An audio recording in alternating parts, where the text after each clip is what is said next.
உங்களை சுத்தி இருக்கிற பொருள்களோட லிஸ்ட்டை விட உங்க பாஸ்போர்ட்ல இருக்கிற ஸ்டாம்ப்ஸ் தான் உங்களுடைய ரிச்னஸை முடிவு பண்ணுது. நல்லா புரிஞ்சுக்கோங்க. நீங்க ரிச்சான நபரா இல்லையாங்கிறது உங்களை சுத்தி இருக்கிற பொருளுங்க முடிவு பண்றது இல்ல, உங்க பாஸ்போர்ட்ல இருக்கிற ஸ்டாம்ப்ஸோட நம்பர்.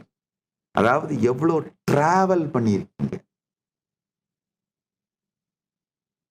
உங்க நேரத்தை எல்லாம் செலவு பண்ணி உழைச்சி பணமாக்கி அது மூலமா பொருளா வாங்கி உங்களை சுத்தி அடிக்கிறது வெறும் போர் அடிக்கிற ஒரு டயர்டான, அதுலயும் பெரும்பாலான நேரத்துல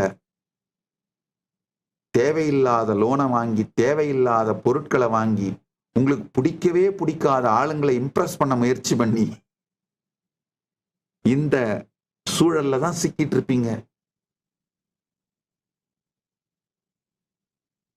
எப்போ நீங்க உங்கள் வாழ்க்கையை அனுபூதியை மையமாக வைத்து, அனுபவத்தை மையமாக வைத்து உங்கள் காலத்தை பார்க்க துவங்குகிறீர்களோ அப்பவே உங்கள் வாழ்க்கையை பற்றிய உங்களுடைய போக்கே, சிந்தனை போக்கு, முடிவெடுக்கும் போக்கே முழுமையாக மாறிவிடும்.